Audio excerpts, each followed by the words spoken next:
The second way on this, point number 3, increase the size of those you serve. Jim Rohn, legendary motivational speaker, said, "The more I serve, the more I earn." I know a trainer at the gym I go to, good friends with him. This man works himself sick. He works 12-hour days, probably 5 days a week, trains 50 to 60 clients every single week. He's very open with me. He makes about 80K a year. What's wrong with this is that he's tapped out. He's pushed himself to the max. 80K is the most amount he will make.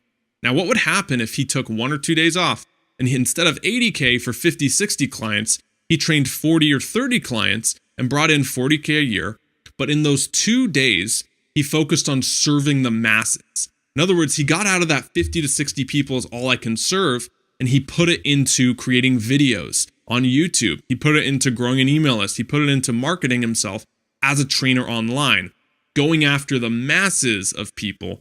Pretty soon over time, might not be instantly, he would eventually make that difference of that 40K a year. Because once you know how to make 40K, it's easier to scale that up to 400K. If he took 1 or 2 days and focused on how do I serve the masses? How can I scale what I'm doing?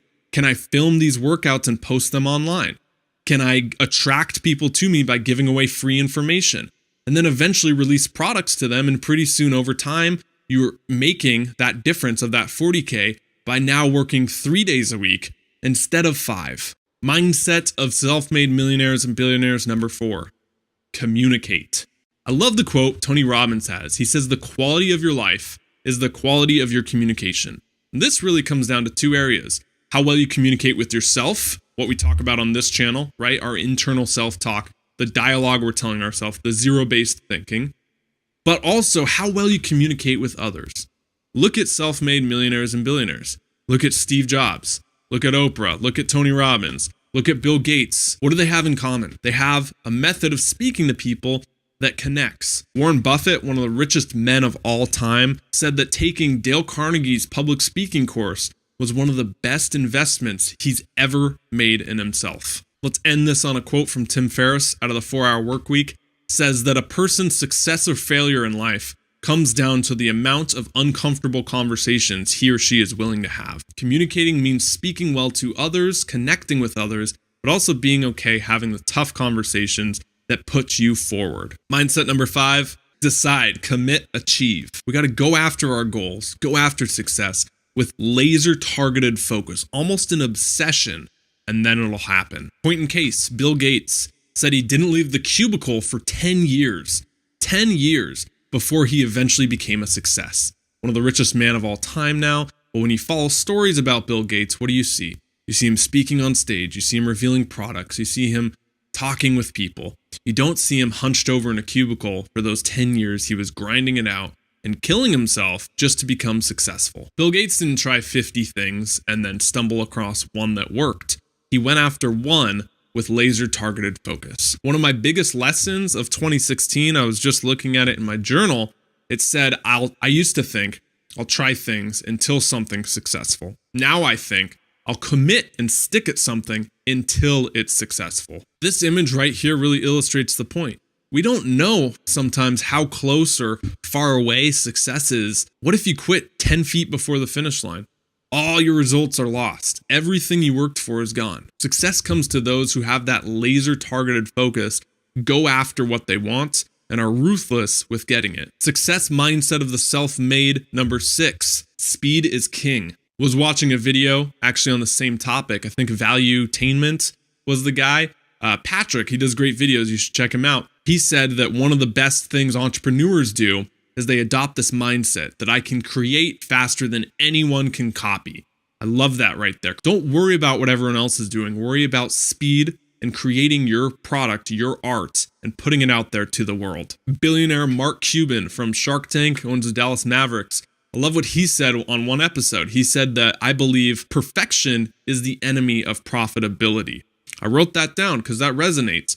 If you and I are so focused on becoming perfectionists, on making everything we put out into this world absolutely perfect, how are we going to get anywhere? You need speed. You need that execution. You need mass amounts. Remember what we talked about with serving the masses with massive value. Massive value doesn't come from putting out 1 or 2 perfect things. Now you might be thinking, Clark, why do I want to put out good when perfect is what Apple products are? Perfect is what, those best-selling books are. Perfect is what fill in the blank is. I agree with you. Here's why you want to do good. Because that's your MVP, your minimal viable product. The iPhone went through, how many generations are we on now? 7? Before it became better and better and better and better. But it started with the iPhone 1.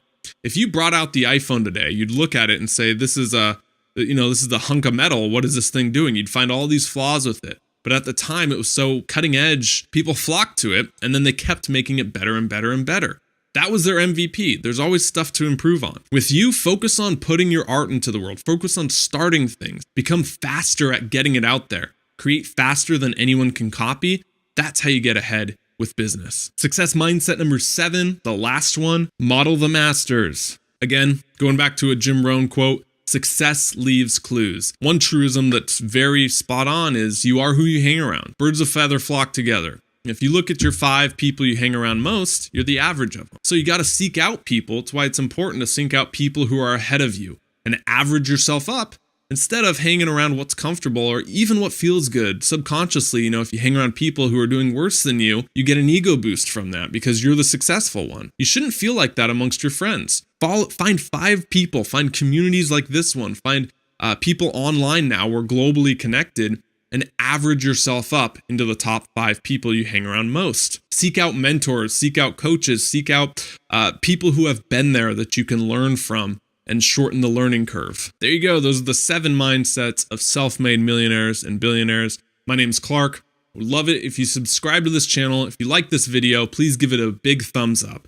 In the comments down below, post your success mindset. The thing that we left out in this video that you would like to add. Last thing, if you're looking to start a business, if you're looking to just create things around what you're passionate about, I posted an ebook on the Kindle store called the YouTube Success Formula. Now, this is how you can use video. This is how you can use online media to really get into business because it's one of the best times to do so. It's growing 50% year after year. You want to get in this now. And this is just a short little, I think, $3 ebook that when you buy, you'll get access to 3 additional bonuses that are exclusive that I use with coaching clients and 7-figure businesses I do consulting with. Thank you so much for watching this video. Please share it with anyone you want to inspire. And until next time, stop settling, start living. See you guys.